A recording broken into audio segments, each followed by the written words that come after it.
Dapat bang isisi sa mga laro ang pagiging masama ng ilang mga bata? I know it's a bad argument pero naglaro naman ako nung bata ako ng SF, Crossfire, COD, Outlast, Resident Evil, House of the Dead at marami pang iba. Pero hindi naman ako ng beng-beng ng mga tao. Ilang karnap na ako sa GTA pero hindi naman ako ng karnap in real life. Lala ko nga yung joke dyan, yung sinabi ngang nood ka ng nood ng mga brutal, magiging brutal ka. Eh bakit ikaw? Nood ka na nood ng mga superhero movies, hindi ka naman naging si Spider-Man. The jokes aside, I know naman yung pinagagalingan kung bakit nila tinatalaka yung mga violenteng laro. Pero kasi ang dating, parang ayun lang yung sinisisi nila eh. Ang dating kasi parang, yes! Naban natin yung mga may bang-bang na games! The children's are free!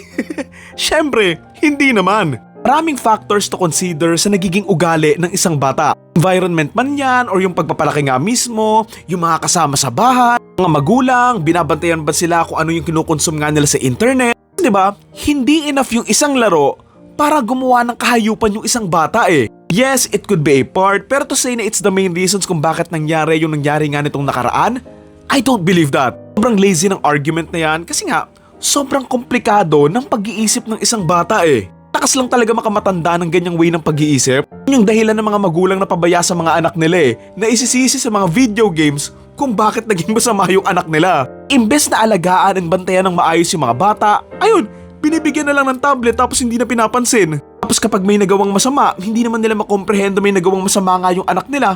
O diba? Ano yun?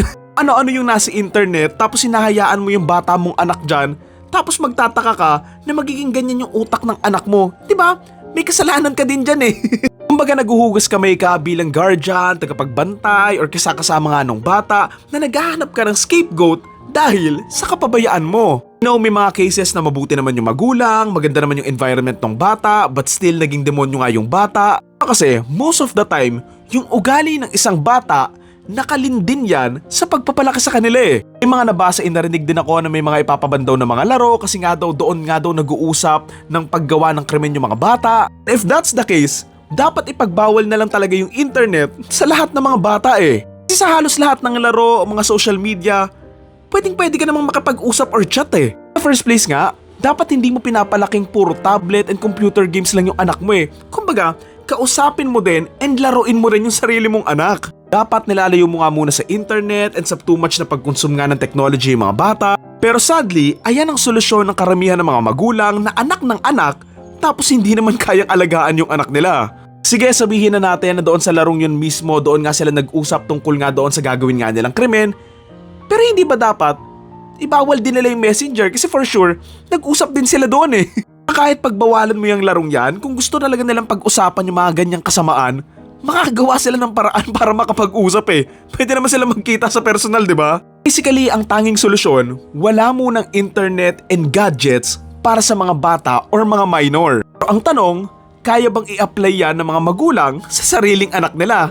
Itong iba pang mga magulang nagagalit pa kuno na no. Giyang na giyang yung anak ko sa tablet. Nagagalit and umiiyak kapag kinukuha ko yung tablet. Kasalanan ng internet yan eh. What? Kasalanan mo yan, in-expose mo agad yung anak mo na ang edad lang, isang mundo hawak na hindi pa nga sila ready. Sinisisi mo pa yung internet sa pagiging masama ng anak mo pero ikaw sa bahay sasabihin mo, dapat mamatay na yung mga ganyan eh. Dapat sila mamatay na eh. Kasi again, kung kinaka-addict man ng isang bata yung paggamit ka ng technology or mga gadgets, kasalanan mo yan bilang magulang kasi basically, ikaw yung tulak or yung pusher eh.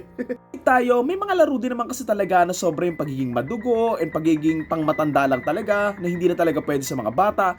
Pero kasi, may mga ilan na hindi naman eh. To be fair, hindi ko pa rin naman nalalaro yung nalaro nga ng dalawang bata. Pero from what I've seen, mukha lang din siya Roblox eh. And I doubt na ayun lang yung reason kung bakit naging ganon yung dalawang batang yon. Very boomer or matanda, pero ako kasi, I've played worse. Pero alam mo yun, wala naman ako ginawang ganyang kahayupan.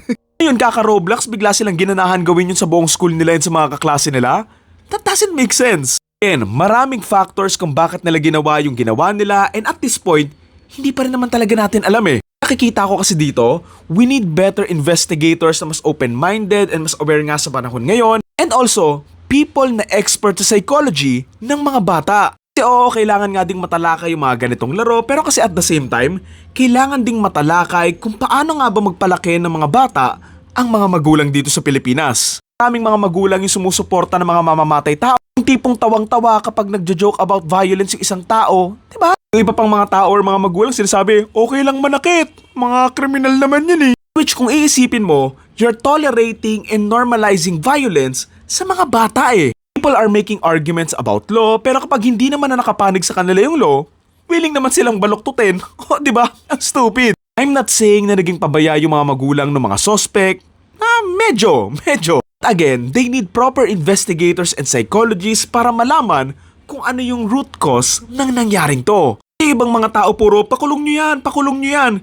Tapos hindi naman nila iniisip kung paano maaagapan yung ganong krimen. Kailangan mong i-consider kung lumaki ba tong mga batang to ng maayos, anong klaseng salitaan ba yung sinasabi ng mga taong nasa paligid nila nung lumalaki sila, sino yung mga kaibigan nila, ano yung kinukonsum nila sa internet, may nang-aaway ba sa kanila, tapos gaganti lang sila, or alam mo yun, baka sadyang demonyo lang talaga itong mga batang to. So yun lang, sana mas magkaroon ng mas malawak na investigasyon dito kasi nakakatakot na baka mangyari ito ulit. Sa ngayon, tinatalakay yung pagpapababa ng edad na pwedeng makulong, pero ang importanteng tanong, tinatalakay din ba kung paano nga ba maaagapan yung mga ganitong pangyayari? Sabi nga nila, di ba? Prevention is better than cure. So we need to look outside the box while discussing yung ganitong klaseng issue. Kasi it's one thing na maparusahan nga yung mga gumawa nga mismo ng krimen, pero it's another na maparusahan yung mga taong nag-shape sa mga batang ito para maging ganun sila. Yung mga magulang na nagpabaya and also yung mga may-ari ng mga beng-beng na pinabayaan nila yung mga sandata nila. Kasi importanteng malaman kung bakit naging ganito yung mga batang to eh. Regardless if since birth pa yan or yung may naranasan sila, ayun yung dapat mapag-aralan ng mabuti. Kasi kahit na mapakulong mo ng habang buhay yung mga batang to, kung hindi mo naman mapapakulong yung mga taong naging dahilan kung bakit naging ganito sila, wala. Uulit at uulit lang din to. Nakakatakot pa, baka dumami pa yung mga batang katulad nila. So yun lang, sana mas magkaroon ng maayos na aksyon, huwag masyadong magpadala sa emosyon, but rather mapag-usapan ng may talino at pag-iisip ang issue na to. Yun lang. Thank you.